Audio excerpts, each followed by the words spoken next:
Bienvenue dans le podcast The Jeps. Ici, on parle entrepreneuriat, on parle installation et on parle économie en Tunisie. Quand on parle investir en Tunisie, on entend tout et son contraire.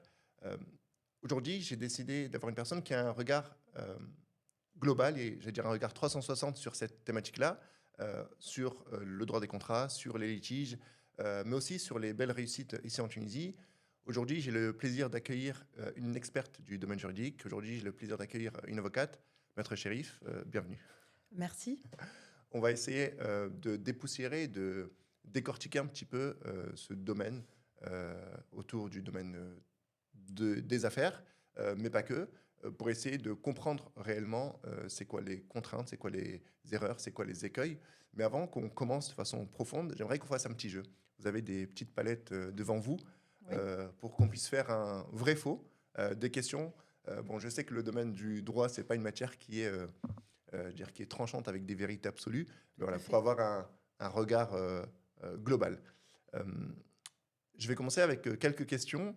Je dirais vrai-faux. Est-ce que beaucoup de locations saisonnières en Tunisie sont illégales sans que les propriétaires ne le sachent? Vrai. Parfaitement vrai. Euh, Vrai-faux. Un propriétaire n'a pas le droit d'exiger un paiement en devise étrangère. Alors, là, c'est controversé parce que on peut faire des contrats avec de la devise étrangère, donc mentionné sur le contrat, donc que le loyer, il est en devise étrangère. Ça, c'est dans des cas bien précis. Et donc, mais c'est vrai pour certains et c'est faux C'est faux pour pour d'autres. d'autres. Ok. Voilà. Vrai ou faux, le tribunal seul peut bloquer une vente si le vendeur a caché une information importante. Bloquer une vente. Alors, le tribunal, il peut statuer sur le fait d'annuler des ventes, oui, ça peut arriver. Annuler des promesses aussi. Mais lui, il ne bloque pas. Donc, la C'est aussi question, nuancé. c'est aussi un peu nuancé. Voilà. Et vrai-faux, les procédures sont longues, mais pas toujours pour les bonnes raisons, en tout cas pour les raisons que l'on croit. Alors, je dirais les procédures sont longues, oui. Elles sont longues. Si on est au tribunal, il y a la première instance, l'appel, la cassation. Donc, il y a une certaine lenteur de procédure par rapport à la vie commerciale, par rapport à la rapidité et la célérité des transactions. Est-ce que c'est pour la bonne cause, c'était ça, non? Est-ce que c'est toujours pour les bonnes raisons? Est-ce que c'est Pour toujours les des bonnes raisons raisons. qui soient Alors évidentes? oui, certainement quand le dossier est en cours. Les bonnes raisons, c'est de reporter les audiences pour présenter les mémoires, les rapports et les documents. Mais à un certain moment, après les jugements, il y a un côté administratif quand même qui est un peu lent et qu'on pourrait travailler dessus. Ok, super. Bon, merci beaucoup pour ces éléments de réponse. Je vous en prie.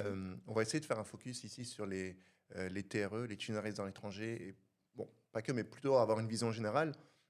Quand vous regardez les Tunisiens résidant à l'étranger qui viennent ici, que ce soit pour le domaine de l'investissement ou bien pour le domaine des affaires, est-ce que vous percevez un parcours qui est complètement fluide, qui est lisse et qui est rapide, ou bien vous sentez des personnes qui viennent complètement perdues et désorientées?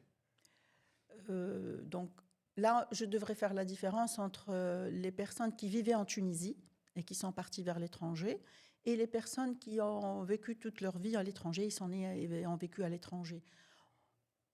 Normalement pour les deux, donc, mais avec peut-être un peu plus de nuances concernant les personnes qui ont déjà vécu en Tunisie, parce qu'il y a une connaissance peut-être déjà du marché, une connaissance des difficultés. Euh, les Tunisiens qui résident à l'étranger, ils sont motivés quand ils viennent en Tunisie pour l'achat d'un bien. C'est très important pour eux, ça représente l'attachement au pays. Sauf que des fois, donc, ils sont dans des situations, ils sont mal conseillés. Et à partir de ce moment-là, donc, leur rêve, il vire au cauchemar. Ouais, au cauchemar directement. Ouais. Ouais. Mais c'est vrai qu'il y a souvent, pour le côté de l'achat immobilier, il y a une part émotionnelle importante, c'est-à-dire qu'ils viennent avec plein d'espoir, plein d'espérance pour essayer de renouer des fois avec le pays ou bien d'établir un pied à terre ou bien même pour penser à leur retraite. Mais c'est assez rapidement, et on a aussi des fois ces échos, des difficultés dans la réalisation de ce rêve.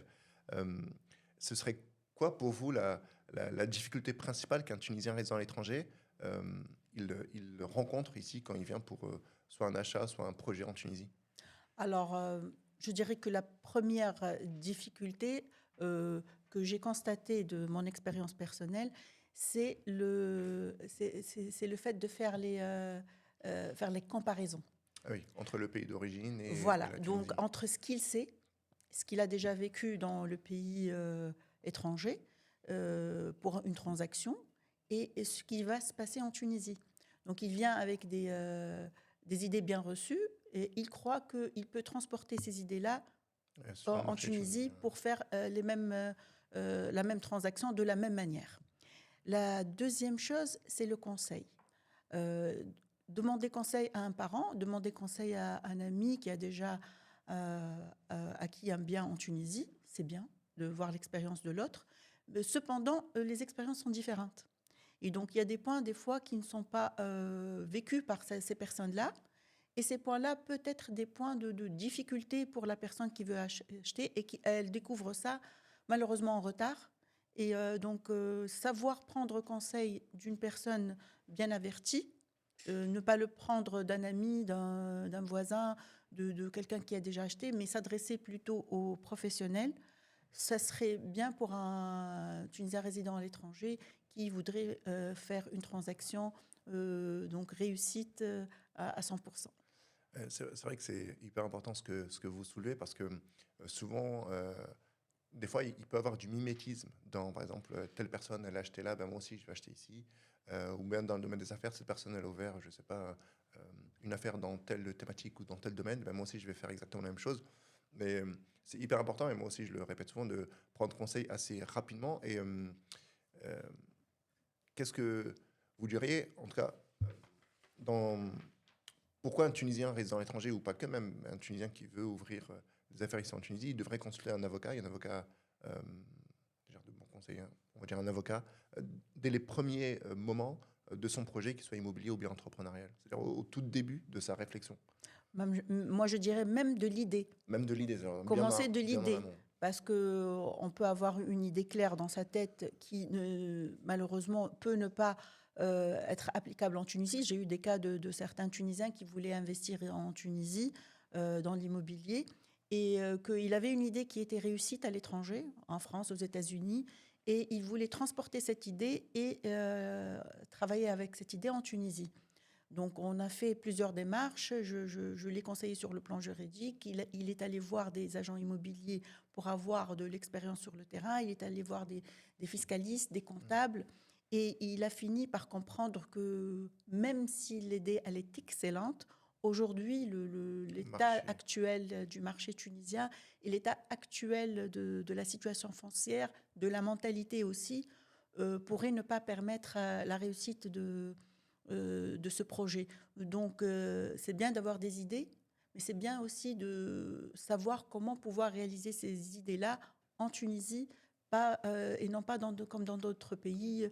Donc, ça n'a pas le même impact, la même procédure. Donc, voilà. C'est hyper important ce que vous soulevez parce que quand bien même l'idée est géniale, quand bien même l'idée a fait preuve de réussite à l'étranger ou dans d'autres espaces, ce qu'il faut mettre en évidence, c'est que un projet, il concerne un territoire. Et ce territoire-là, il a ses codes, il a ses Spécificité. habitudes, il a ses spécificités. Et il faut absolument, et c'est ce que je dis souvent, que le projet puisse nourrir d'une problématique qui soit locale, qui soit réelle, pour que euh, généralement, c'est-à-dire un projet, il répond à un besoin Un besoin, spécifique. voilà, tout Et à si fait. ce besoin, il est importé de l'étranger, on essaie de le calquer ou de le copier, on va essayer de faire à Tunis ce qu'il fait à Paris, ou bien on essaie de faire à Djerba ce qui se fait à Cannes, ce sera difficile. C'est hyper important d'avoir un regard qui soit local sur le domaine des affaires, en tout cas. Euh, Merci en tout cas pour cette réponse. C'est quoi ce que vous voyez, vous, le plus grand mythe ou bien la plus grande croyance qu'a un TRE quand il vient ici pour s'installer sur le domaine des affaires ou bien même sur le domaine immobilier? Euh, je commencerai par dire que le plus grand mythe, c'est de se dire que avoir un membre de la famille ici en Tunisie, c'est sécurisant. Et donc, la personne qui est sur place, elle maîtrise. Ouais. Donc, ça, c'est un mythe. Donc, mon cousin, il s'en J'ai occupe. mon cousin, j'ai mon J'ai un neveu, j'ai oncle, mon un oncle. ami. Et donc, ça aussi, c'est un mythe parce que pour lui, la personne qui est en Tunisie, elle a tous les moyens, toute la connaissance nécessaire pour mener à terme son projet. Et ce n'est pas toujours vrai. C'est vrai qu'il y a certaines personnes qui... donc, ce n'est pas un problème de confiance. C'est-à-dire, on peut avoir confiance dans la personne à 100%, sauf que l'expertise de cette personne en la l'expertise, matière, capacité à connaître le domaine. voilà, donc elle n'est pas aussi importante. Et du coup, on peut avoir des problèmes sur ce plan-là parce qu'on a fait confiance à la bonne personne, mais c'est que la bonne personne, elle n'a pas l'expertise nécessaire. Ça, c'est le premier mythe, à mon avis. Le deuxième, c'est le fait de se dire, moi je connais, comme vous avez dit, le besoin du pays. Je sais, ils ont besoin de quoi. Sans pour autant avoir demandé autour de soi, en Tunisie, si c'est vrai ou pas. On vient avec des a priori. Des a priori, voilà, et on se dit, voilà, moi j'ai la bonne idée pour le pays, avec toute la bonne volonté, sauf que, donc, finalement, elle peut être la bonne comme elle peut ne pas être la bonne idée pour le pays. Je dirais aussi qu'on ne vérifie pas assez. On ne vérifie pas assez, voilà. Donc, on n'a pas la vigilance nécessaire et la due diligence nécessaire en amont. C'est-à-dire que ça m'est arrivé d'avoir des personnes qui venaient après avoir signé le contrat. Donc, ils me disent, le contrat, il a été refusé au niveau de la conservation foncière et voilà les problématiques à résoudre. Et là, donc, des fois, c'est déjà trop tard. Ouais, complètement. Voilà. Donc, peut-être en ce moment-là, on va passer par que ce soit le tribunal donc civil, ou bien on est obligé de passer par le tribunal foncier pour résoudre le problème. Et ça prend du temps et c'est aussi de l'argent. Ça coûte donc un procès au niveau des tribunaux, ça peut coûter un certain montant que les personnes ne sont pas préparées pour. Bien sûr, c'est-à-dire que lui, il est venu en disant, moi, finalement, je vais boucler un projet, que ce soit par exemple d'un achat immobilier, et finalement, il se retrouve dans des procédures qui sont longues, avec des coûts financiers supplémentaires, juste parce qu'il n'a pas pris le temps nécessaire de consulter un conseil et de préparer son projet. C'est-à-dire qu'on ne peut pas venir dans un espace dans lequel, finalement, je parle des TRE de façon spécifique, on n'est pas né ici, on n'a pas grandi ici, on a des codes ou même des réflexes de droit qui ne sont pas forcément celui du pays, on les connaît peu, voire pas du tout. Et donc, c'est hyper important, comme vous l'avez dit, dès l'idée, de consulter un spécialiste du droit pour qu'il puisse nous accompagner de la meilleure des manières pour éviter justement ce que vous dites, à savoir des causes supplémentaires, des attentes, du stress, des problématiques avec familiales des fois parce qu'on a été mal conseillé ou mal accompagné. Et ça, c'est hyper important. Et justement, on va... J'ajouterais aussi l'information parce que, étant tunisien résident en Tunisie, on a une idée sur ce qu'il y a dans la conjoncture, ce qui se passe. Je peux vous donner un exemple. Alors, c'est une personne qui vient en Tunisie. Elle achète un bien immobilier.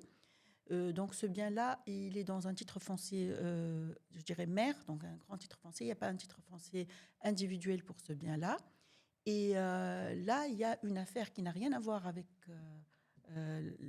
l'appartement que la personne voudrait acheter, ni l'immeuble. Elle a à voir avec un immeuble qui se trouve de l'autre côté et qui est dans le même titre foncier. Donc, il y a eu une affaire en justice devant le pôle financier et il y a eu le gel sur le titre foncier. Le titre foncier général ? La totalité. Alors, il a signé le contrat. Donc, une partie, elle a été une partie du prix, elle a été donnée au vendeur. La deuxième partie, c'était prévu d'être donnée par la banque dans le cadre d'un crédit bancaire. Alors, tout a été signé, enregistré à la Recette des Finances. Et la banque, elle a dit, je ne donne pas de crédit, je ne débloque pas. Et on a posé la question, pourquoi ? Et il s'est avéré que la banque, faisant la dernière vérification sur le titre, elle a compris qu'il y avait un blocage fait par donc le juge d'instruction sur le titre foncier. D'accord. Et du coup, aujourd'hui, on est au tribunal pour faire une résiliation du contrat de vente. Donc en fait, le titre foncier mère a été bloqué, c'est-à-dire que même la vente d'un appartement qui est sur ce titre foncier, mais qui est loin de l'immeuble concerné, la vente n'a pas pu être parce que finalisée. la banque, elle a refusé. La banque a refusé parce que pour elle, donc il y a un danger par rapport à la garantie bancaire, à l'hypothèque, Et donc, elle a refusé de débloquer l'argent suite au fait que tout le titre foncier a été gelé. On a déposé une demande auprès du juge d'instruction pour dire cet immeuble-là, cet appartement-là n'a rien à voir avec donc, le bien immobilier de la personne concernée à qui on a gelé les biens. Et malgré ça, il a dit moi, je ne peux pas statuer tant qu'il n'y a pas un titre individuel pour le bien. Donc là, au lieu d'avoir l'appartement de ses rêves, on est au tribunal. Voilà. D'où l'importance de vraiment faire ces vérifications, ces les investigations en nécessaires. amont. Et c'est hyper important.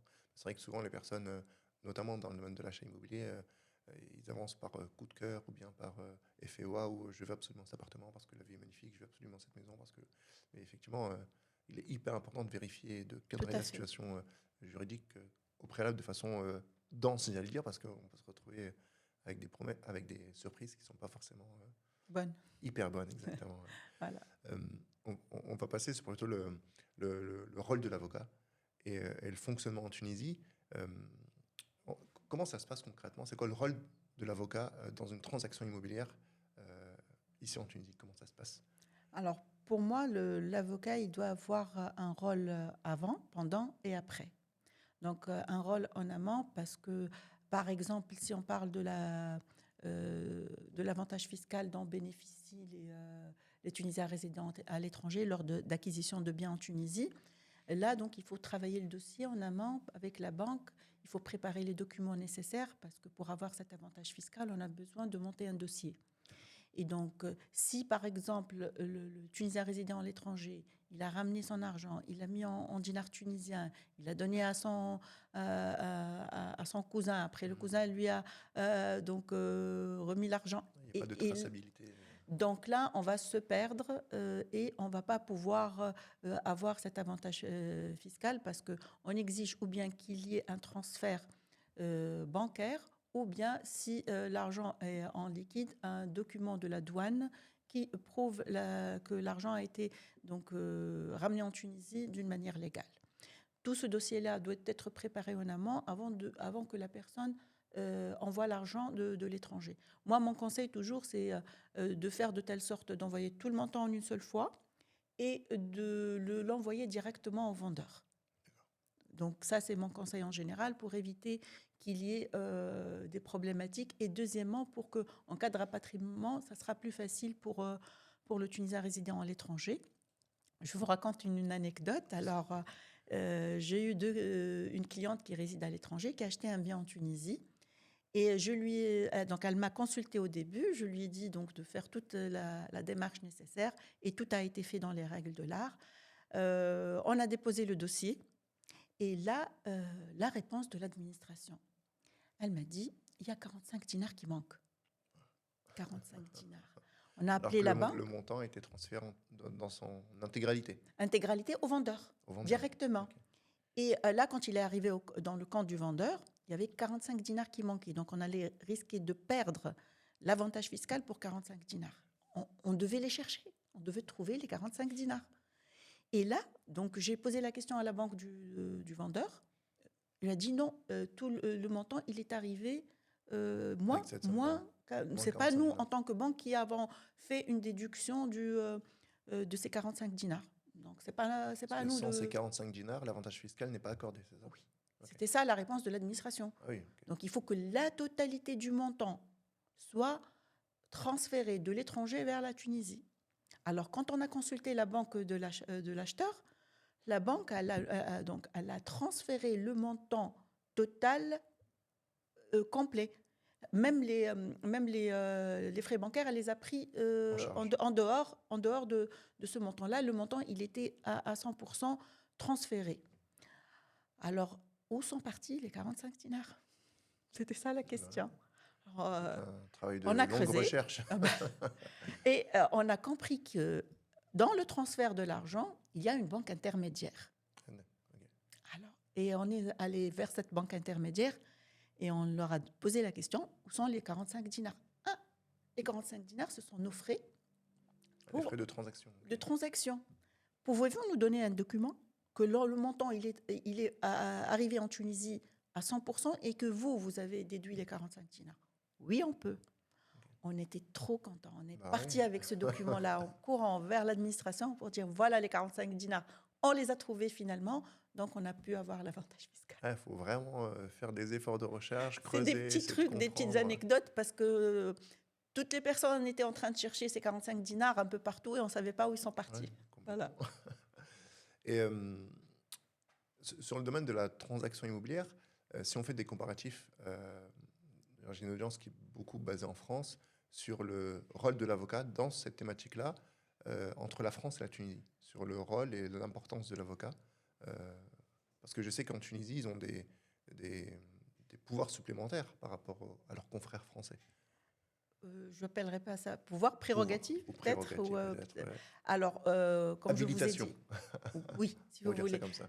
Donc, nous, comme j'ai dit, on est en amont dans le conseil, dans la recherche foncière, dans tout ce qui est préparation du dossier. Après, on est dans la rédaction.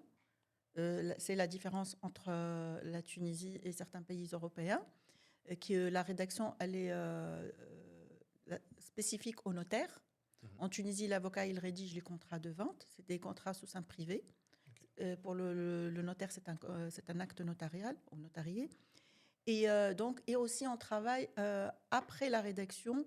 On fait le suivi au niveau de l'enregistrement à la recette des finances. Et après, à l'inscription du bien au niveau de la conservation foncière pour avoir le certificat de propriété. Donc, le travail de l'avocat, il est le même que le notaire concernant donc la diligence nécessaire avant la rédaction du contrat et après la rédaction dans l'inscription du contrat de vente sur les registres fonciers. C'est un suivi qui est global, hein, c'est-à-dire que de l'idée d'achat à la réflexion, à la maturation du projet, à la rédaction et à l'enregistrement et le suivi, c'est un élément clé de la transaction immobilière ici en Tunisie. Tout à fait, parce que les gens, ils vous viennent avec des idées et avec aussi, ils mettent un cadre sur l'idée qui, des fois, n'est pas adéquat.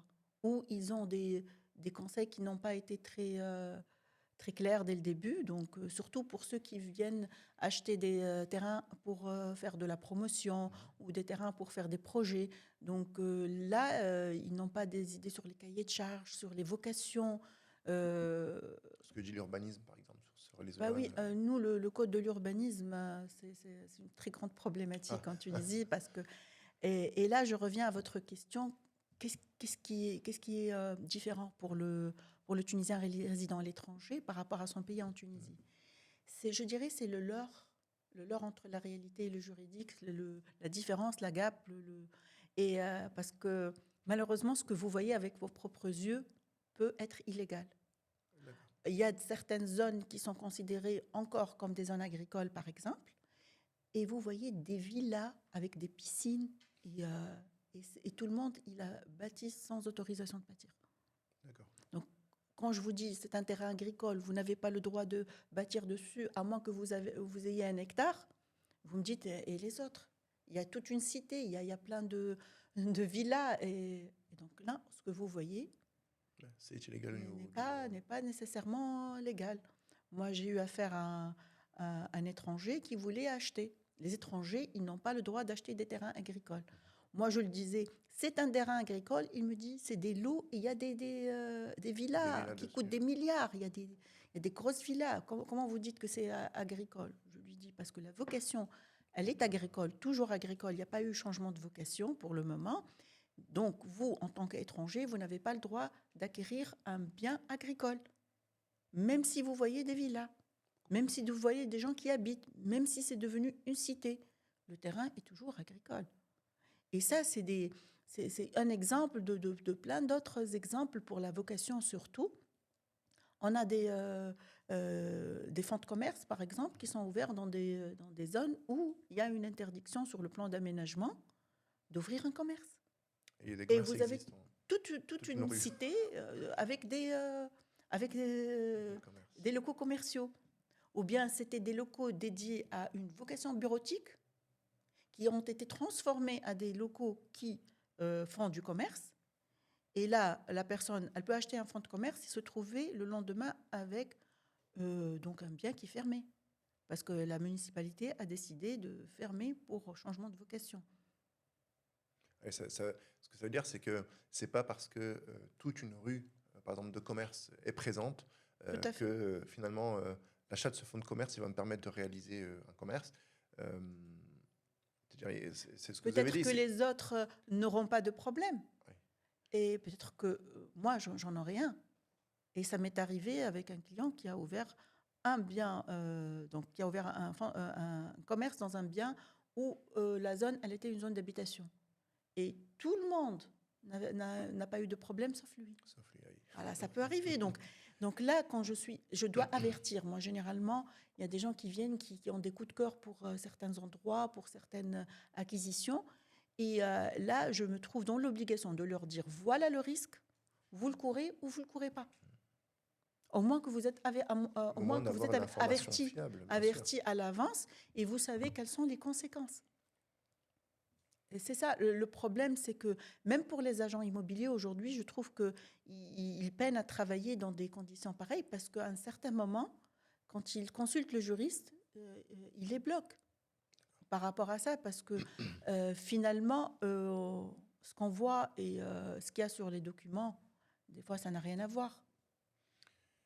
Il faut faire preuve de beaucoup de vigilance, du coup, Oui. parce qu'effectivement, entre ce que l'on perçoit dans la réalité au quotidien et la réalité juridique, il peut y avoir effectivement des gaps ou des différences qui sont hyper importantes. Et l'important, comme vous l'avez dit, c'est d'être prévenu, en tout cas, d'avancer en connaissance de cause. Par exemple, c'est pas parce qu'effectivement tout le monde a ouvert un commerce et on n'a pas le droit d'avoir de commerce que il va rien se passer que si je ouvre un commerce. Et vous avez l'exemple de votre client, justement, qui a eu des problématiques après l'ouverture. Et justement, en termes de responsabilité, si on prend la chaîne, vous avez parlé des agents immobiliers, si on prend la chaîne notaire, avocat, agent immobilier, en termes de responsabilité, comment ça se répartit si demain il y a une difficulté ou si demain il y a une problématique Alors, l'agent immobilier, il a une responsabilité euh, de prendre toutes les mesures nécessaires avant de mettre le bien en vente pour comprendre la situation foncière. Il a une certaine responsabilité par rapport au client, peut-être même une responsabilité plutôt commerciale que juridique, parce que finalement, l'agent immobilier, il va faire toute la diligence nécessaire et arriver avec un dossier pour le donner à l'avocat ou au notaire. Donc là, il est protégé à quelque part parce que si le notaire ou l'avocat trouve qu'il y a une problématique sérieuse par rapport à la vente, qui peut empêcher la vente, ou bien qui peut ralentir ou reporter parce qu'il faut un document qui n'a pas été fourni, parce qu'on doit attendre une certaine information. Et donc là, sa responsabilité, elle est limitée par ce que l'avocat va lui dire après ou le notaire. C'est-à-dire que moi, je refuse de rédiger des contrats quand il y a une problématique grave ou sérieuse. Donc, je bloque finalement, je le protège sur le plan juridique. Par contre, si lui, commercialement parlant, donc il a fait un travail qui n'était pas professionnel ou qui n'a pas été dans l'aide de la personne pour arriver à finaliser, là, il aura peut-être une responsabilité plutôt commerciale, plutôt sur la réputation. Et parce que dans le cas de vente, ils sont protégés par les avocats. En location, non.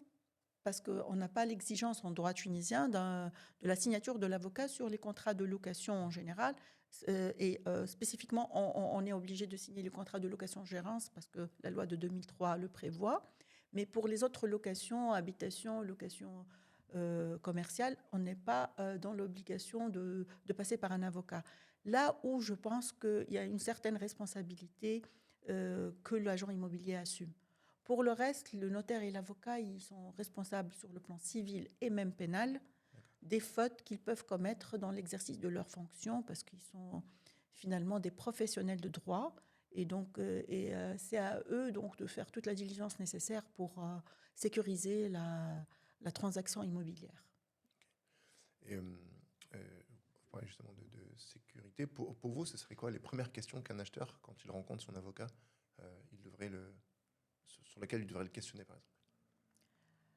Je pense que c'est l'avocat qui doit questionner le client. Ah, ok. Oui, parce que quand le client il vient avec il ses avec idées, ses a priori, bien sûr. donc moi je dois comprendre derrière les positions qu'il a prises quel est finalement l'objectif ou le besoin. C'est-à-dire qu'à un certain moment, donc, entre ce qu'il veut et ce qu'il dit, il y a une certaine différence. Donc, au lieu d'aller vers sa façon de voir les choses, je pose des questions pour savoir déjà quel est son objectif final. Des fois, il pense qu'en faisant ce chemin-là, ce trajet-là, il va arriver à son objectif, ce qui n'est pas le cas. Donc, je commence par poser des questions pour savoir qu'est-ce qu'il veut faire, quelle est la manière à laquelle il a pensé. Est-ce qu'il va faire en personne physique? Est-ce qu'il va acheter avec des associés? Est-ce qu'il veut une SCI? Est-ce qu'il veut qu'est-ce qu'il veut? Est-ce qu'il veut faire de la promotion? Est-ce qu'il achète pour bâtir un immeuble? Est-ce qu'il a l'intention de faire une partie des locaux commerciaux et une partie... donc, je dois savoir quel est son projet finalement. Est-ce que c'est une maison de vacances? À partir de ce moment-là, donc, je peux voir quelles sont les possibilités. Et donc, partir sur l'objectif et faire les démarches nécessaires. Parce que des fois, il vient avec une idée qui nécessite, par exemple, des autorisations. Je parle, par exemple, il veut faire une maison d'hôte. Il veut acheter un bien immobilier pour faire une maison d'hôte. Là, donc, il n'y a pas que le côté immobilier, il doit aussi faire une certaine recherche par rapport au cahier de charges, par rapport aux autorisations, par rapport à la société à monter. Donc, et est-ce que c'est la société qui achète le bien? Est-ce que je l'achète en tant que personne physique? Après, je le mets en apport en nature en société. Tout ça, donc, il doit être décidé en amont. Une fois que donc il a pris la décision, par exemple, que c'était plus rentable fiscalement pour lui d'acheter directement au nom de la société, donc on doit d'abord créer la société. Donc, du coup, on change de priorité à ce moment-là et on commence par créer la société pour pouvoir faire l'acquisition. C'est le travail qui se fait entre l'avocat et son client pour arriver à comprendre de quoi on a besoin, quel est notre objectif pour arriver finalement donc, à lui trouver la solution légale adéquate à son besoin et à son objectif. C'est hyper important ce que vous soulevez, à savoir que vous, en tant qu'expert du droit, en tant qu'expert du domaine juridique, par votre expertise et votre expérience, vous cadrez effectivement votre client. Parce que le conseil juridique n'a pas d'importance s'il est donné indépendamment de toute la conjoncture. Vous avez parlé des 360. Moi, c'est ce que je fais généralement. Je regarde ce qu'il y a tout autour du projet pour pouvoir lui donner conseil. Le juriste, aujourd'hui, il n'est pas limité dans sa profession à des textes de loi. Ces textes de loi, on ne doit pas les prendre d'une manière indépendante de toute une conjoncture économique, d'un marché, d'une certaine administration qui a des exigences. Donc tout ça doit être pris en considération pour que le projet arrive à terme, parce que finalement, il peut acheter le bien, il peut ne pas avoir des problèmes fonciers, avoir son certificat de propriété pour se trouver finalement avec un bien qui ne correspond pas à ses besoins, avec lequel il ne peut pas faire le projet dont il rêve. Donc, ça ne sert à rien d'acquérir et après de penser. Donc, il faut penser dès le début et donc prendre le chemin le plus court vers l'objectif au lieu de faire les choses après penser quel est l'objectif. Merci beaucoup. C'est hyper important d'avoir un regard qui soit 360 et c'est là où je rappelle souvent que le rôle de l'avocat il est primordial dans les affaires ici en Tunisie. C'est-à-dire d'avoir un regard qui soit complet. Sur le domaine juridique, mais aussi sur l'environnement, parce que le regard que vous avez en tant qu'experte sur un texte de loi, mais pas que, c'est un regard qui est spécifique, vous en comprenez les nuances, les subtilités, alors que, par exemple, même un confrère d'un autre espace, s'il lit le même texte de loi, il ne va pas avoir la même compréhension que vous sur les enjeux qu'il y a derrière, finalement. Tout à fait, et les enjeux, on les comprend quand on met ce texte de loi en application sur le terrain. Et donc, et quand on voit comment l'administration l'interprète. Parce que nous, on a notre propre interprétation qui peut être différente dans certains points, comme par exemple pour l'administration fiscale, dans tout ce qui est, par exemple, avantage fiscal. Moi, je me rappelle d'une anecdote. Alors, le client, il était assez vigilant. C'était un Tunisien résident à l'étranger. Il était assez vigilant. Il s'est dit, moi, je vais commencer par le début. Donc, il a voulu faire sa fiche d'investissement au niveau de la plateforme de la Banque centrale. il s'est inscrit, il a ouvert, il y avait donc pour les investisseurs, il y avait terrain non bâti. Donc il a coché le terrain non bâti parce que c'était son projet. Et il s'est dit, avec ça, j'aurai l'avantage fiscal pour le 1%. Il a fait ses calculs et tout. Et quand il est venu en Tunisie, il a compris que l'administration fiscale donne l'avantage fiscal sur les biens bâtis. Malgré Donc que finalement, terrain non bâti. voilà. Alors que sur le site de la Banque centrale, il y a écrit dans les investisseurs terrain non bâti. Aujourd'hui, donc, il s'est trouvé avec un budget qu'il a calculé pour acheter ce bien-là et en se disant je vais avoir l'avantage fiscal. Sauf que je lui dis non. Les terrains non bâtis n'en bénéficient pas. Ça, c'est la Banque centrale et ça, c'est l'administration fiscale. C'est pas la même chose. Et finalement, c'est l'administration fiscale qui va nous donner le document avec lequel on peut enregistrer au droit fixe et à 1% pour la conservation foncière. Alors, il m'a dit, qu'est-ce que je fais? Donc, dans ce cas-là, il fallait trouver une solution pour minimiser les frais, vu que c'était un terrain non bâti, vu que lui et sa femme, ils voulaient bâtir une maison à usage individuel. J'ai pu lui faire profiter de l'avantage fiscal des terrains non bâtis de moins de 600 mètres carrés et donc de minimiser les paiements au niveau de la... donc c'était à 3%, je pense, au lieu de 6%. Lui, il s'attendait à 1%. Entre 3 et 6. Donc, voilà. Donc, c'était le seul avantage qu'il pouvait avoir s'il voulait un terrain non bâti. Alors que lui, il a préparé son budget pour les 1%. Donc, des fois, même si on voudrait être vigilant, il faudrait voir toutes les administrations, parce que des fois, on a des notions qui diffèrent d'une administration à une autre. Comme pour créer son propre entreprise, entre l'agence de promotion de l'industrie et entre le bureau de contrôle des impôts, et à des fois, les nomenclatures ne sont pas les mêmes. Donc, on doit être vigilant à mettre l'objet social, par exemple. Et donc, la vigilance passe par le professionnel qui se trouve sur les lieux, parce qu'il a des informations qui ne se trouvent pas sur les plateformes et sur les sites. De ce que j'entends, c'est vraiment un gros travail. Enfin, il faut essayer d'aller comprendre telle administration, qu'est-ce qu'elle dit, telle administration, comment elle comprend ce texte-là, comment elle agit dans son quotidien. C'est un vrai travail de débroussaillage, si j'ose dire le terme, pour essayer de comprendre la réalité du terrain. Et en tout cas, bravo à vous et bravo à tous les avocats qui vont dans cela, qui font cet effort de recherche, parce que c'est hyper important, parce que nous, on vient souvent avec des rêves, des ambitions et de l'argent d'une vie, souvent. C'est-à-dire ils ont vendu des boîtes ou bien ils ont de l'argent depuis d'économie depuis tant d'années. Ils disent, bon, finalement, je vais retourner au pays et mettre cette somme-là. Mais il faut effectivement, comme vous l'avez dit, du préambule de l'idée jusqu'à la réussite, être accompagné et bien conseillé. Tout à fait. Moi, je dis toujours aux clients, c'est moi qui pose ma signature avant vous sur le contrat. C'est après ma signature que vous allez signer le contrat. Donc, déposer ma signature sur le contrat passe par un travail énorme en amont. C'est pas seulement pour la rédaction du texte du contrat en tant que tel, mais c'est tout le travail de vigilance et de recherche qui se fait en amont. C'est pour ça, moi, j'insiste sur le fait que le travail de l'avocat sur le plan foncier ne commence pas et ne finit pas par cet acte, par la rédaction de l'acte, mais surtout par le fait d'arriver à la rédaction de l'acte, donc le passage nécessaire avec toute la vigilance nécessaire et la recherche nécessaire.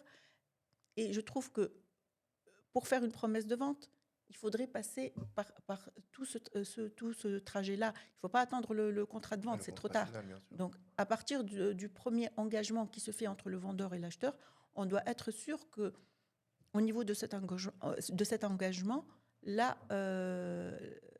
transaction, elle est sécurisée. Quoique, je me suis rappelé d'une anecdote. Alors, moi, c'était une promesse de vente qui a été faite avec une agence immobilière. Donc, ils étaient 8 héritiers pour les faire signer. Donc, on a vraiment... Et personne ne voulait donner une procuration à l'autre personne. Et donc, les vendeurs ne nous ont pas informés du fait qu'ils avaient fait déjà une promesse de vente avant. Et on n'avait pas les moyens de le savoir, de vérifier, sauf si le propriétaire nous informe. Alors, donc, eux, qu'est-ce qu'ils se sont dit? Ils se sont dit, là, on a un montant plus important. Donc, on va prendre l'avance, on va payer la première personne pour lui demander de résilier la promesse. Donc, c'était leur intention. Sauf que la personne ne voulait pas. Et entre la promesse de vente et la vente définitive, il y a eu une inscription sur le titre foncier avec une prénotation de la promesse de vente. Donc, moi, en tant que rédacteur d'acte, le jour où j'ai rédigé la promesse, il n'y avait rien. Entre-temps, il y avait eu la prénotation. Et là, j'étais dans l'obligation de dire à l'acheteur qu'il y avait un problème qui est survenu et que finalement, la diligence nécessaire elle a été faite avant la promesse, mais entre-temps, il y a eu un changement. Et c'était une problématique à résoudre que finalement, donc, on a pu se mettre d'accord avec le premier bénéficiaire de la promesse de vente. Et on a pu résoudre le problème d'une manière amicale et on n'est pas passé par les tribunaux. Sauf que c'est des choses qui arrivent, c'est-à-dire il y a des fois des choses qui arrivent même avec toute la diligence nécessaire, le temps d'attente qu'on a entre, par exemple, une promesse de vente et un contrat de vente, dans ce temps d'attente, il pourra y avoir des privilèges qui vont être inscrits, il pourra y avoir des oppositions. Donc là, on n'est pas aussi on n'est pas sécurisé à 100% avec une promesse de vente. On peut avoir des surprises entre-temps. C'est-à-dire quand bien même le travail de recherche approfondi a été fait pour la rédaction de la promesse, entre la promesse et le contrat final, il faut toujours être sur ses gardes et continuer ses vérifications. On baisse les gardes qu'une fois on a le certificat de propriété, voilà. Justement, on a parlé de litige ou bien de signaux d'alerte. Si on va sur une thématique, j'allais dire un peu moins, qui fait toujours un peu peur, c'est la notion de litige. C'est quoi, vous, ce que vous percevez dans votre profession ou dans votre quotidien en tant qu'avocate, les litiges les plus courants sur le domaine immobilier? Alors, je pense qu'il y a des résiliations. Les résiliations des contrats, c'est assez courant.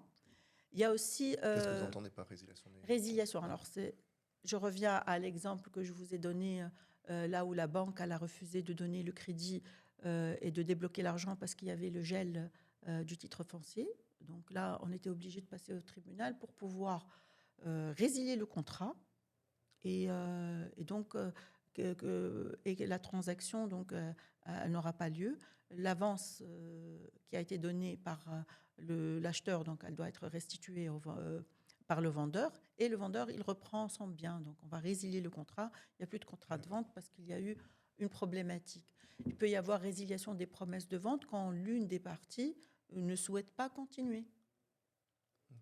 Il y a des délais, j'imagine, ça doit se faire sous un... Alors, les délais, ils sont par exemple, dans les promesses de vente, il y a des délais. Si on dépasse ces délais-là et que la personne refuse donc de conclure, que ce soit le vendeur ou l'acheteur, donc on va donc au tribunal pour demander la résiliation. Il n'y a pas le délai de 15 ans, mais nous, on est pressé, on ne va pas attendre pour récupérer. Donc, sauf qu'à ce moment-là, récupérer son argent qui va se faire après 2, 3, 4 ans, ce n'est plus une opportunité.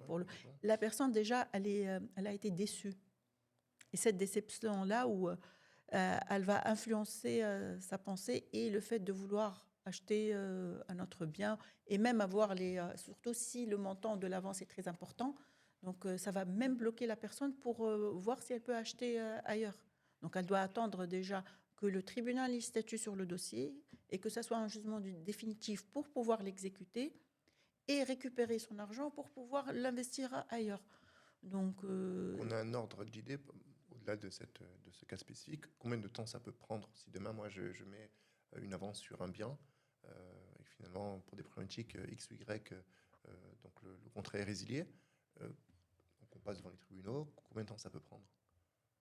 Alors, il y a première instance, appel, cassation, on peut passer par toutes les étapes comme on peut ne pas passer. Je dirais entre 1 année et demie et 5 ans minimum. Ça fait beaucoup de temps. C'est le minimum. C'est le minimum. Oui. Si on passe par toutes les phases, on peut arriver à 5 ans. Il faut vraiment faire très attention. Voilà. Alors, donc, moi, généralement, je conseille à trouver des solutions amiables Et je fais de telle sorte que les parties donc, arrivent à signer une résiliation du contrat euh, et ne pas avoir recours aux tribunaux parce que finalement, on est perdant. D'accord. On est perdant sur le temps et bien sûr sur l'argent parce que ce montant-là, 5 ans en arrière, n'a pas la même Avec valeur. l'inflation, bien sûr, ça Donc, prend du temps. et même les biens immobiliers, donc, il y a une hausse dans les prix et peut-être que le montant avec lequel j'aurais pu acheter le bien de mes rêves aujourd'hui, dans 5 ans, je devrais avoir plus. Ça peut aussi du coup mettre en péril, effectivement, comme on l'avait dit, ces projets d'achat futur parce que Tout à fait. l'argent n'a pas la même valeur, l'immobilier augmente. On avait eu un échange avec un professionnel qui nous disait de 7 à 10% par an. Donc, effectivement, si on attend 5 ans, ça fait quasiment 50% d'augmentation. Donc, il faut vraiment faire très attention. Et on parlait des tribunaux, mais aussi ce qui est important aussi, et je pense aussi c'est une de vos spécialités, c'est que avoir recours à la médiation aussi pour peut-être favoriser des en tout cas trouver des solutions pour éviter justement d'attendre ce temps, de perdre son argent, de perdre son temps, son énergie et sa patience, et dire mais finalement on va essayer de trouver des solutions d'un commun accord avec un médiateur ou bien une médiatrice entre les parties. Tout à fait. Moi, je prêche pour la médiation, que ce soit dans le domaine immobilier ou autre, mais j'ai remarqué aussi par mon travail avec les agences immobilières, je travaille avec des enseignes internationales, que c'est important le temps, c'est important l'argent, c'est important la relation entre les personnes et aussi le non commercial de l'enseigne. Et là, donc personnellement, je prends en charge chaque fois qu'il y a des litiges entre les parties pour écouter donc les deux parties, comprendre où est donc le point de divergence et arriver à rapprocher les deux parce que finalement, quand on a un litige, c'est la relation qui se coupe. Et donc les personnes, ils veulent plus se parler, ils veulent plus trouver une solution ensemble. Donc des fois, je le fais même on appelle ça en médiation en caucus, c'est-à-dire je parle à chaque partie d'une manière Indépendante. indépendante. Donc, il n'y a pas de séance de médiation dans une salle. On peut la faire, mais on la fait aussi par chaque personne et on reporte donc les propositions. On fait des négociations raisonnées entre les deux pour arriver à leur trouver une solution amiable pour qu'ils puissent passer outre la problématique sans pour autant aller vers les tribunaux, tout en leur rappelant le temps judiciaire, en leur rappelant le coût judiciaire et en leur faisant comprendre qu'ils peuvent rester en bons termes même s'ils n'ont pas conclu la vente et que finalement on comprend que c'est des incompréhensions, des positions et des besoins de certains. Si moi je suis pressée pour vendre parce que j'ai besoin de l'argent, un besoin très urgent, et que l'autre partie elle a une problématique à récupérer son argent parce qu'elle a un autre bien à vendre et elle pense récupérer le montant. Donc il y a une personne qui veut qu'on attend et il y a une personne qui est pressée. Entre les deux, donc on doit trouver un compromis pour que la première personne ne reste pas dans une situation de stress. Et à partir de là, donc, les différends ils vont commencer. Et que l'autre personne aussi ne soit pas dans une situation vraiment de laxicité et Oui. qu'elle fait attendre le vendeur indéfiniment. Donc on doit trouver un juste milieu entre les deux, arriver à faire comme je vous ai dit, une négociation raisonnée et éviter le tribunal, éviter les litiges au niveau des tribunaux qui, pour une opération de transaction immobilière, n'est pas conseillé du tout. Non, c'est hyper important d'avoir ce regard-là parce qu'effectivement, le temps judiciaire, il peut être long. Effectivement, en fonction des besoins de chacun, soit le vendeur ou bien l'acheteur, sur la capacité économique, soit à restituer ou bien à récupérer. D'aller dans ce sens-là, c'est hyper important Tout à fait. et bravo à vous pour cet effort-là que Merci. vous faites. On a parlé justement des problématiques au préalable. Ce serait quoi les signaux d'alerte si vous deviez en citer quelques-uns, avant je ne dirais pas la rédaction, mais avant de signer une promesse, par exemple, de vente. Vous voulez parler des signaux d'alerte juridiques Ouais, juridique, ou juridiques ou d'autres, si vous sur en avez d'autres aussi, je peux... Euh, alors, il y a les signaux d'alerte juridique, ça dépend de la situation foncière du bien, de ce qu'on trouve sur le titre foncier. Et, euh, et là, le mythe des Tunisiens qui dit, moi j'ai un titre bleu. Ah oui, ça, qu'est-ce que... Oui, j'ai un titre bleu. Il a un titre bleu, il va me vendre avec un titre bleu. Là, c'est On aussi entend, quelque j'entends chose, beaucoup parce parler que du oui, titre bleu, même de l'étranger. C'est-à-dire que des fois, oui, des personnes nous rassurent en disant, mais finalement, ouais, mon terrain, il a un titre bleu, ou bien ouais, mon appartement, ne t'inquiète pas, il a un un titre titre bleu, bleu. tout est en règle. Voilà. Est-ce que Donc, ça veut dire que tout est en le mot règle si magique, le mot magique, le titre bleu, oui. tout est en règle si j'ai un titre bleu? Pas du tout. Pas du tout. Pas du tout. Il faut chercher derrière ce titre bleu sur le plan foncier et il faut faire aussi des recherches sur le titre bleu au niveau de la municipalité, s'il y a une autorisation de bâtir, s'il y a un PV de recollement, si c'est un titre bleu où il y a un problème, s'il y a des privilèges inscrits, s'il y a des hypothèques.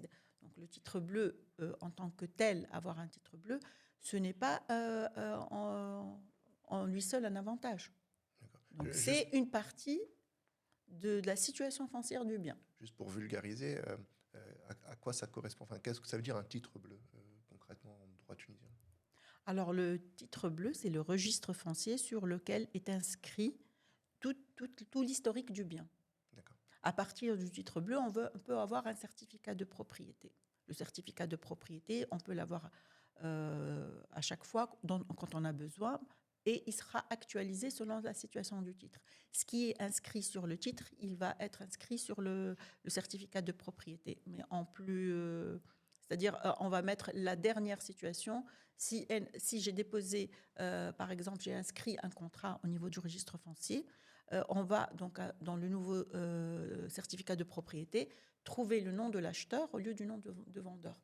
Mais quand je reviens sur le titre, il y a toute l'opération de vente entre le vendeur et l'acheteur qui est inscrite avec tous les détails. Okay. Donc c'est ça un titre bleu. Finalement, c'est le registre. Okay. Et du coup, on parlait des signaux d'alerte justement avant la signature de cette promesse de vente, et vous dites justement que c'est pas parce qu'on a un titre bleu qu'on est garanti de la situation, Qu'on est protégé, ouais. qu'on est protégé. À Même 100%. à 100%. Donc il peut y avoir des problématiques où j'achète avec un titre bleu et derrière il se passe une problématique. Tout à fait. Tout à fait. Alors, le titre bleu, c'est la situation foncière du bien. Okay. Et il peut être actualisé comme il peut ne pas être actualisé. Parce que des fois, il y a le titre bleu, mais il n'y a pas l'inscription du contrat précédent. Par exemple, si vous allez me vendre un bien et que vous n'avez pas eu la diligence nécessaire d'aller inscrire votre contrat sur le titre bleu, sur le registre foncier, je vais trouver, quand je vais consulter le registre foncier, le nom du précédent propriétaire. Donc, je dois actualiser, je dois mettre à jour le titre foncier par le dépôt du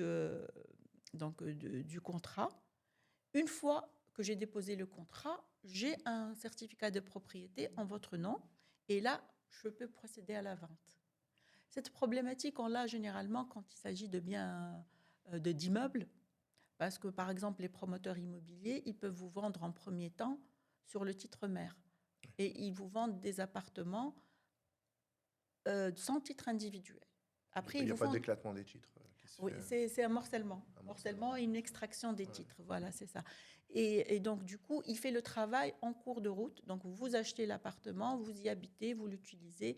Et un certain temps, quand il termine tout le travail relatif au morcellement et l'extraction au niveau du service topographique, au niveau de la CPF, et que la conservation foncière lui donne les titres fonciers individuels, il va donc vous appeler à signer un contrat de précision pour avoir votre titre individuel. Donc, dans ces situations-là, il y a beaucoup de Tunisiens résidant à l'étranger qui viennent vous voir et vous disent moi, j'ai déposé mon contrat et on m'a refusé l'inscription parce qu'il n'y a pas encore de morcellement et d'extraction. Donc, on ne va pas enregistrer sur le titre mère. On va attendre. Donc, vous n'aurez pas un titre bleu actualisé parce que la situation ne le permet pas. Mais ça ne veut pas dire pour autant que la situation n'est pas bonne. Okay. Oui, ça veut dire que c'est un travail qui est en train d'être fait pour avoir un titre individuel. Parce que les promoteurs, donc juridiquement, ils sont dans l'obligation de faire les morcellements et les extractions des titres fonciers individuels. Est-ce qu'on peut... parce qu'il y a beaucoup de Tunisiens résidents à l'étranger qui s'intéressent beaucoup ils achètent beaucoup d'appartements. Et ils achètent beaucoup sur des bâtiments en cours de construction, ils achètent beaucoup sur plan. Sur plan. Là, on parlait, ça me fait poser une question, est-ce qu'on peut vendre sans titre de propriété individuelle? Par exemple, j'ai acheté un bien dans un immeuble, mais j'ai pas encore de titre individuel parce que c'est en cours de morcellement. Est-ce qu'entre-temps, je peux le revendre ou bien ça va être compliqué pour moi? Il faut que j'attende mon titre de propriété individuelle? Vous pouvez le revendre entre-temps, c'est possible. Sauf que, bon, par exemple, si moi j'ai acheté sans avoir un crédit bancaire, après j'ai eu une société, j'ai mis le bien en caution. Donc, j'ai fait une hypothèque sur le bien pour avoir un crédit pour ma société, par exemple. Et donc là, l'hypothèque, elle n'est pas mentionnée sur le contrat et elle n'est pas mentionnée sur le titre foncier parce qu'il n'est pas encore individuel. Donc, j'ai une opération qui a été faite entre-temps et dont je ne peux pas avoir connaissance, sauf si le propriétaire il m'en informe. Donc, il doit être donc, de bonne foi. Et là, la bonne foi, elle est très importante dans les transactions. Il doit m'informer de tout ce qu'il a fait entre-temps. Donc, je suis, entre guillemets, je dépends plutôt de l'honnêteté du vendeur. Par contre, moi, ce que je fais généralement, c'est quand je fais des contrats pareils, je fais des notifications aux promotions immobilières avec une copie du contrat enregistré en disant que je suis le nouvel acheteur et je prends la place de l'ancien acheteur pour la rédaction de l'acte de précision. Donc, le jour où il y a un acte de précision, donc ils vont m'appeler moi et pas le... Il va être fait au nom du nouvel acheteur. Voilà. Donc, ça, c'est pour un peu... La deuxième chose, j'ai la possession des lieux, donc si il va revendre ou va faire quelque chose, moi je suis sur les lieux, donc la personne qui va acheter, elle ne va pas acheter sans avoir vu l'appartement. Donc il y a quand même certaines choses sur le plan pratique qui peuvent protéger, mais c'est vrai que c'est une situation intermédiaire. C'est entre deux. Dans lequel il faut encore faire des... Il faut faire attention et la bonne foi, la relation elle humaine est ici, très elle est importante. primordiale. Très importante. Très importante. Oui. Sans bonne foi, même si on met tous les articles possibles et imaginables, sans bonne foi dans les transactions, on ne peut pas avancer. Même nous, les avocats, on a besoin, et c'est primordial dans tout ce qui est transaction, d'avoir de la bonne foi. Il y a beaucoup de théories, comme j'ai dit, qui s'intéressent à l'achat sur plan. Il y a beaucoup de craintes et d'appréhension sur le sérieux du promoteur ou bien sur est-ce que le bâti va arriver jusqu'au bout. Comment on peut protéger juridiquement, comment on peut être accompagné de la meilleure des façons pour pas qu'on ait de problématiques. En tout cas, essayer de les éviter au maximum sur ce cas spécifique. Parce qu'on parle beaucoup d'hypothèques, on parle beaucoup de capacité financière à aller jusqu'au bout du projet. Enfin, c'est beaucoup vendu à la diaspora parce que c'est facilitant. Voilà, on paye 30% de la somme et sur 2 ans, 3 ans, on paye au fur et à mesure de la construction. Et comment on peut être sûr d'aller jusqu'au bout dans ce type de démarche? Alors, c'est vrai que dans ce cas-là, le juridique seulement ne suffit pas. La connaissance du marché, des promoteurs, de la réputation de certains promoteurs sur le marché est très importante. Parce qu'un promoteur qui finit ses projets, qui finit les projets selon l'autorisation de bâtir, parce que à la fin, il faut avoir le PV de recollement. Le PV de recollement, c'est ce qui prouve qu'on a fait l'immeuble selon les plans et selon le projet qui a été déposé pour avoir l'autorisation de bâtir. Avec le PV de recollement, on va avoir donc la possibilité d'avoir l'avantage fiscal sur les biens qui sont vendus par des promotions immobilières. Et deuxièmement, on peut avoir des titres individuels. Parce que sans un PV de recollement, on ne peut pas ni avoir un titre individuel, ni faire le morcellement. C'est un document nécessaire. Alors, quand on achète sur plan, on n'est pas arrivé à l'étape du PV de recollement parce que le PV de recollement, il est à la dernière étape, quand on aura fini et que le bâtiment est prêt, c'est là où on peut avoir notre PV de recollement. Alors, quand on achète sur plan, la première des choses, c'est qu'il faut vérifier la liste des matériaux utilisés. Bon, après, le sérieux du promoteur, avoir une idée sur les projets déjà faits par ce même promoteur. Donc, on va passer à regarder sur le contrat, qu'est-ce qui est écrit. On peut, donc, on voit la liste des matériaux pour avoir vraiment, au final, le bien qu'on a vu sur un 3D ou bien sur l'appartement témoin. Et il y a aussi la partie paiement. On peut conditionner le paiement à l'avancement. C'est-à-dire, s'il n'y a pas d'avancement, je ne paye pas la deuxième ou troisième tranche. C'est-à-dire que je dois constater que le promoteur il est en train d'avancer pour pouvoir donc donner une deuxième et une troisième tranche. Donc, mettre sur le contrat qu'il y a, que le paiement est conditionné à l'évolution de la construction. On peut avoir des mauvaises surprises, ça peut arriver. Comme je vous ai dit, quand on achète un bien qui n'est pas déjà fini, c'est un risque. Donc c'est un risque. Voilà. Et là, ça dépend toujours de la réputation du promoteur sur le marché.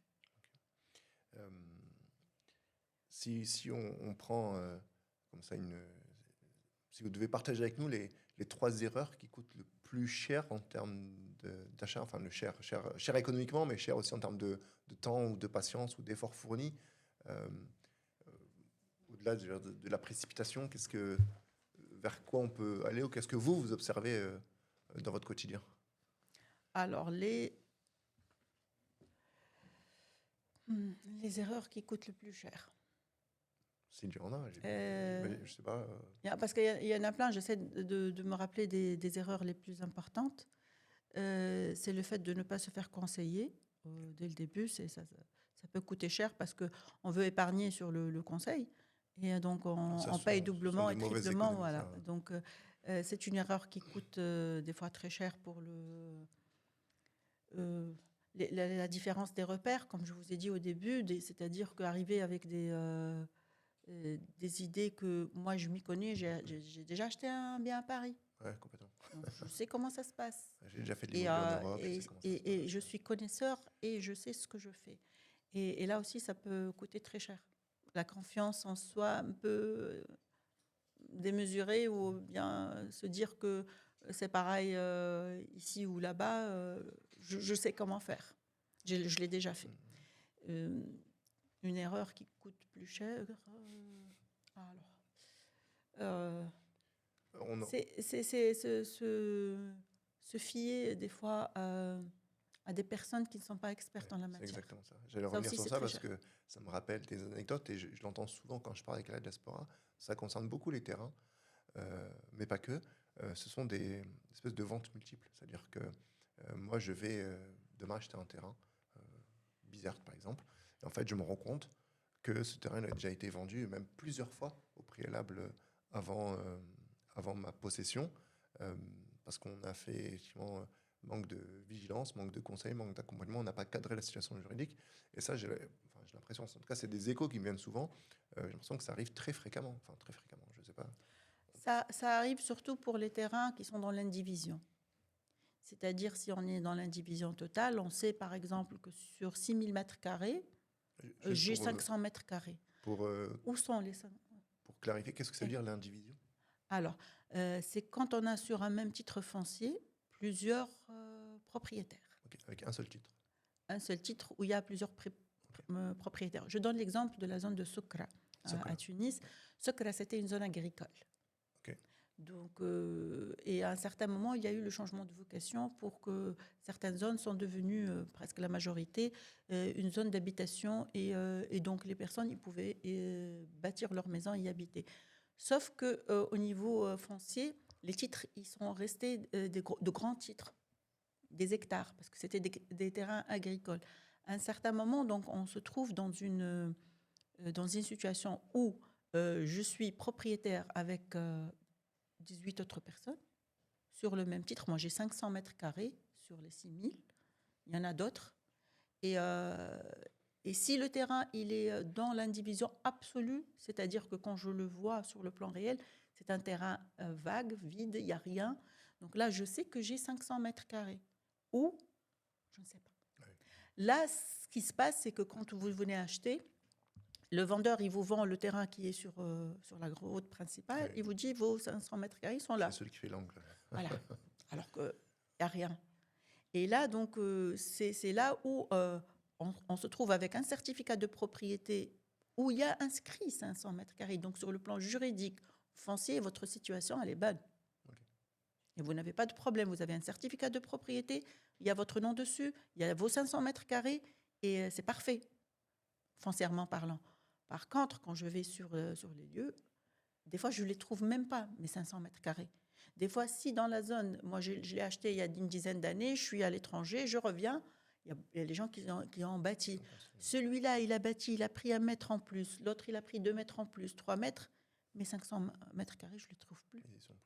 Mais sur le document juridique, je les ai. Mais dans la réalité, je n'ai rien.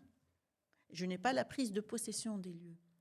Alors, généralement, moi, je conseille, quand il s'agit d'un bien dans l'indivision, si vous voulez acheter, il vous donne la prise de possession des lieux. À la limite, il vous fait le mur, il fait une fermeture, une porte, une clé. Et là, au moins, vous savez où vous êtes. Parce qu'après, c'est les copropriétaires qui vont entrer en litige pour avoir les bonnes positions par rapport. Et là, vous vous trouvez derrière, à côté dans un terrain qui est en pente, à côté de la montagne. Vous allez être dans un endroit où... Vous pensez être au bord de route, par exemple. Voilà, et vous avez eu des idées de faire des locaux commerciaux, de profiter, d'avoir une accessibilité, alors que vous êtes là, oui, vous devez penser à votre droit de servitude. Comment je vais passer, moi? On ne me laisse pas passer. Parce que, Ou vous trouvez dans un terrain enclavé, où il n'y a pas, à moins que vous ayez un parachute, vous ne pouvez pas donc y accéder. Donc, c'est des difficultés qui se trouvent dans les terrains qui sont dans l'indivision. Il y a des terrains qui sont dans l'indivision, mais que chacun a pris donc son lot. Qui a été fait. Par exemple, vous pouvez aller à la Soukra, vous trouvez un terrain où il y a plusieurs villas. Et il y a un terrain nu et le propriétaire, il vous vend ce lot. Vous êtes un peu plus protégé que le terrain vague, là où il n'y avait rien du tout. Parce que chacun a pris son terrain, il a bâti sa villa, ils ne vont pas venir vous prendre le terrain nu et vous donner le terrain où il y a la villa. Et du coup, donc, c'est une situation qui est entre deux. On n'est pas dans la division, on n'est pas dans la division totale, on est entre deux. Et c'est une situation qui est meilleure que la première. Mais elle n'est pas définitive. Oui. Ouais. Parce que dans le réel, vous avez votre lot. Sur le document légal, vous êtes encore dans l'indivision. C'est quoi les problématiques dans ce cas-là? C'est que vous pouvez acheter, enregistrer votre contrat et l'inscrire, et il y a un de vos voisins, que vous appelez voisin, mais finalement qui sont des copropriétaires dans le même titre, qui vient vous dire, vous sortez, je prends votre place. Non. C'est le droit de préemption. Le copropriétaire a le droit de préempter le terrain. Le copropriétaire, c'est là où moi je dis de faire attention de mettre le vrai montant de la vente. Sur les contrats de vente. Sur les contrats. Pas besoin d'essayer de gagner ou de... Là, il va vous donner le montant qui est sur le contrat. Il va vous dire, je prends votre place, vous sortez. Avec le montant qui est écrit dessus. Exactement. Le montant, les frais, l'enregistrement, il va tout vous donner. Et vous devez sortir et lui laisser le terrain. Parce que vous êtes... Donc, on doit avertir les gens. Il est content, il a acheté, il a signé, Mais finalement, il y a quelqu'un qui arrive qui lui dit, non, moi, je prends votre place. Je suis un copropriétaire. J'ai le droit de préemption sur votre terrain. Pourquoi? Parce que sur le niveau juridique, le terrain, il est encore dans l'indivision totale. C'est sur le plan réel qu'on voit qu'il y a des morcellements, qu'il y a des gens qui ont pris leur part et qui ont commencé à les exploiter. Ce droit de préemption, il est indéfini. Tant que le lot est en indivision totale, il peut préempter à tout moment? Non. Il y a 3 délais. Ça fait peur. Oui, c'est-à-dire que moi, demain, je vais à la Socla, j'ai un terrain qui me plaît énormément. Comme vous avez dit, en bord de route, je vais faire 2 commerces en bas, je vais construire un duplex sur le haut. Et 5 ans plus tard, je reviens. Enfin, je sais pas, 2 ans plus tard, je reviens. Et celui qui a sa villa à côté avec une piscine dit non, moi, je veux finalement agrandir ma maison et je préempte ton terrain. Le droit de préemption, c'est une exception au droit de propriété. Une exception donc doit être très limitée dans le temps et très difficile aussi dans la procédure parce qu'il y a des procédures très spécifiques à faire. Et donc, il y a 1 mois à partir de la date de la notification. Si j'achète, je vais notifier, mais je dois notifier à tout le monde. Si on est 18 propriétaires sur le terrain, je dois envoyer une notification par huissier aux 18 pour leur dire, vous avez 1 mois si vous voulez exercer votre droit. Sinon, donc, votre droit est déchu.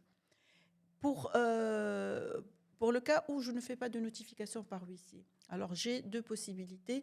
Il y a quand le terrain il a un titre de propriété, quand le terrain ne l'a pas. Titre de propriété, c'est pas le certificat de propriété, c'est une situation juridique autre. Et là, donc, si le terrain il n'a pas de titre de propriété, c'est 6 mois à partir de l'enregistrement au niveau de la recette des finances. Sinon, la date de l'inscription au niveau de la CPF, c'est la date de commencement du droit. Donc, c'est très limité dans le temps. Heureusement. Mais le cas peut se exister. présenter, oui. Donc, il faut avertir. D'accord. Ça m'est arrivé de vendre à quelqu'un, un étranger, et donc j'ai exigé aux deux propriétaires sur le titre de me donner à l'avance un document signé qu'ils renoncent à leur droit de préemption. Donc ça, c'est parmi les choses qu'on fait en amont pour protéger. Ça rassure beaucoup le... Oui, parce que lui, il se dit, je ne vais pas avoir la mauvaise surprise, mais je ne vais pas m'amuser à demander à 18 personnes. Bien sûr, complètement. Mais je dois avertir. Avertir la personne que, pour qu'il n'y ait pas d'exception, que dans ce terrain-là, il y a une possibilité de droit de préemption. Ça peut être utilisé par les copropriétaires et ça peut être non. Donc, il est averti, il sait que cette possibilité existe. En connaissance de cause, quoi. Voilà. C'est un des exemples, il y en a plein, mais c'est des choses, selon la spécificité du terrain, de la situation foncière, vous donnez le conseil et vous avertissez la personne sur les conséquences. Il y a aussi la communauté des biens entre les époux et épouses de la loi de 1998. Ça pose aussi problème. Comment ça se passe, ça? Parce que je ne connais pas du tout le droit tunisien sur cette thématique-là. On va prendre le cas de Tunisiens résidents à l'étranger et de Tunisiens locaux. Je ne sais pas si c'est le même droit qui s'applique à eux, j'imagine que oui. Si par exemple on achète un bien ensemble ici, comment ça se passe sur la répartition? Demain, j'ai une villa, je ne sais pas, à Gamart qui vaut 2 millions de dinars par exemple. Moi, en tant que mari, j'enregistre ce titre-là. Demain, il y a des problématiques. Est-ce que mon épouse ou ma femme peut avoir un droit de regard sur ça ou pas? Alors, donc, si vous êtes marié en Tunisie avec un acte de mariage, il y a écrit si vous avez choisi la communauté des biens ou la séparation des biens. Mais je dois préciser qu'il s'agit du bien à l'usage familial. C'est-à-dire, on n'est pas en communauté de biens pour un fonds de commerce, par exemple. On est en communauté de biens pour une villa, un appartement, un terrain à bâtir à usage d'habitation. C'est tout ce qui concerne la famille. Une maison à Tunis, une maison de vacances à Hammamet, par exemple, ça rentre. Ça rentre. Un terrain agricole, ça ne rentre pas. Okay, par exemple, j'ai ma villa principale à Tunis, j'ai une villa à Hammamet et j'ai, je ne sais pas, des hectares d'oliviers. Est-ce que tout ça... C'est les villas qui sont... c'est à usage d'habitation. À usage d'habitation. Voilà. Okay. Et là, donc moi, en tant que... Par exemple, si je vais faire une diligence sur un titre où c'est écrit que les personnes, et que la personne est mariée. Des fois, c'est écrit, des fois, non. Alors, moi, je demande un extrait de naissance. Je regarde sur l'extrait de naissance. Si un extrait de naissance récent, pour voir s'il est marié selon la communauté des biens ou selon la séparation.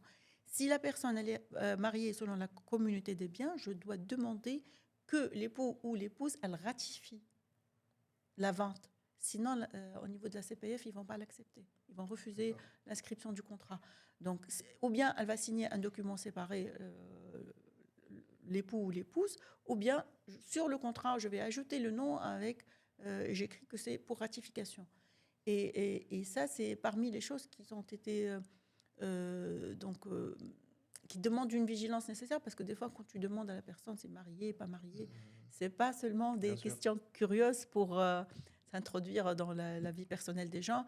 Des fois aussi, quand il y a des personnes qui sont divorcées. Divorcées, il y a le droit d'habitation. Le droit d'habitation qui est donné des fois à la maman dans le domicile conjugal. Et donc, même s'ils n'ont pas de communauté de biens et que le père, il veut vendre le bien, il ne peut pas.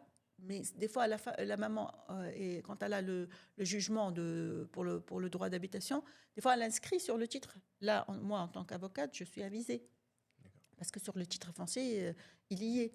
Mais je peux faire une promesse de vente. Entre-temps, donc lui, il est en instance de divorce. Le juge donne à la maman le droit d'habitation et je me retrouve avec un droit d'habitation sur le bien qui bloque un peu la Oui, vente. complètement. Voilà. Donc il y a des questions. Il y a des questions qui doivent être posées dès le début aux deux parties pour comprendre la situation des uns et des Presque un autres. travail de détective, là. Enfin, détective, c'est un grand mot, mais ça veut dire dans le sens où, Non, pour moi, c'est tout à fait. de creuser l'information, Ouais. euh, euh, récolter les données, les confronter, comprendre la réalité des différentes instances ou bien des corps administratifs. Enfin, Quand on sait qu'est-ce c'est qu'on un vrai cherche, on sait travail. poser les questions. Ouais, exactement ça. Voilà. Moi, si je vais poser la question à une personne, est-ce que vous êtes en instant de divorce, c'est pas seulement pour savoir sa situation familiale. Moi, j'ai besoin de cette information-là pour savoir s'il n'y aurait pas un risque, par exemple, sur le fait que le bien il peut être bloqué par un droit d'habitation pour la maman au cas où elle a la garde des enfants. C'est important pour moi. Donc, ce genre de questions, moi, je demande même aux agents immobiliers de les poser en amont, parce que je ne veux pas que ça arrive jusqu'à chez moi, parce que avec l'étude qu'a fait et que l'agent immobilier se trouve dans la difficulté de terminer la vente.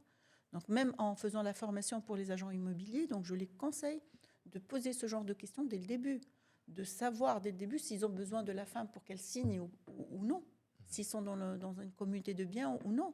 Donc ça, c'est des questions que si la personne passe par un agent immobilier, donc lui, il peut faire le travail en amont, sinon c'est l'avocat qui va le faire. Juste pour revenir, pour ma curiosité, quand on enregistre un mariage en Tunisie, est-ce que de façon automatique, on est enregistré sur la communauté des biens ou bien c'est un choix du couple à proposer? Alors c'est un choix qu'on fait au mariage. Ok. C'est-à-dire avant le jour du mariage, quand vous allez à la municipalité pour déposer vos documents, vous devez choisir entre communauté Ou et séparation. séparation. Et je connais pas. Qu'est-ce qui se pratique en Tunisie de façon commune? Je Alors, sais pas s'il y a des chiffres ou des. les chiffres, Chiffres, non. sincèrement, Est-ce qu'il y a une grande, c'est-à-dire est-ce qu'il y a une grande tendance? Vous savez que la majorité font de la séparation, ou bien non, la majorité font de la communauté de biens. Enfin, en anticipant des. c'est Ou c'est mitigé très. parce que ça dépend. Ça dépend. Maintenant, les jeunes, quand la femme travaille et le mari travaille, donc généralement, ils décident s'ils veulent acheter un bien, c'est après, ils décident de mettre les deux noms sur le contrat. C'est pas parce qu'on a choisi La communauté pour la avoir des communauté ou pas problématiques. on est limité. On peut après ou bien changer de régime dans les deux sens, ou bien décider le jour, si on est en séparation de biens, le jour où on a envie d'acheter, on peut acheter tous les deux. Ok. L'historique de la loi de 98 était faite pour les femmes qui travaillaient à la maison, qui faisaient certains travaux qui étaient comme faire les tapis ou par exemple faire les gâteaux et tout. Donc ils n'avaient pas des entrées d'argent très, je dirais, importantes. Et là, ils ont participé à bâtir la maison familiale. Le jour où ces femmes-là divorcent et que les enfants ils sont plus mineurs, elles se trouvent dans la rue. Ok. Donc peut-être il y a une catégorie bien déterminée de femmes, ça c'est mon avis personnel, qui devraient choisir la communauté. Mais pour les femmes qui travaillent, qui ont un salaire, qui peuvent même elles peuvent participer donc à des Au crédits ou financement. au financement. Je pense que bon, après ça reste un choix personnel. Complètement. Ouais. Euh, Je dois dire que les biens avant le mariage n'entrent pas, sauf si on le décide. oui, C'est-à-dire c'est-à-dire c'est à le partir du patrimoine mariage. du mari et Voilà. le patrimoine de la femme Avant, sont. en plus, les biens qui arrivent par donation ou par héritage, non plus. Même s'ils arrivent post-mariage. Oui.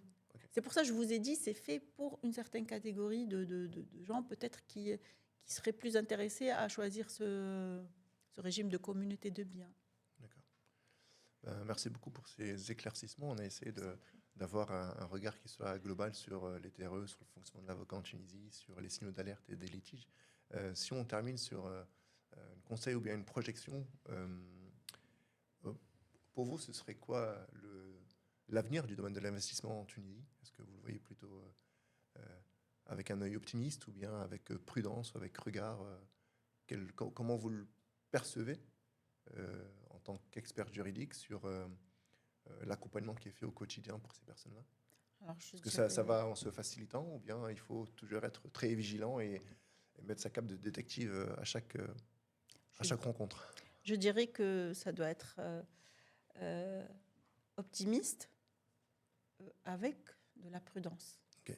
Parce que acheter un bien, c'est toujours un événement positif dans la vie d'une personne. C'est un investissement, c'est un accomplissement pour certains.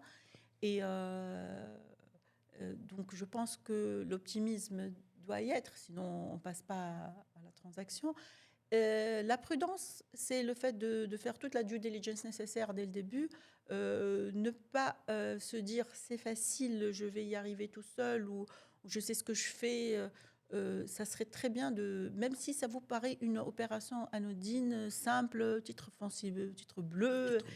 Et donc Le là, fameux. je pense que il y a plusieurs points qu'un professionnel donc, peut voir avec vous, discuter. Vous pouvez changer d'avis en cours de route suite aux informations qu'on vous donne, changer d'avis sur la façon d'acheter, sur quoi acheter, sur comment.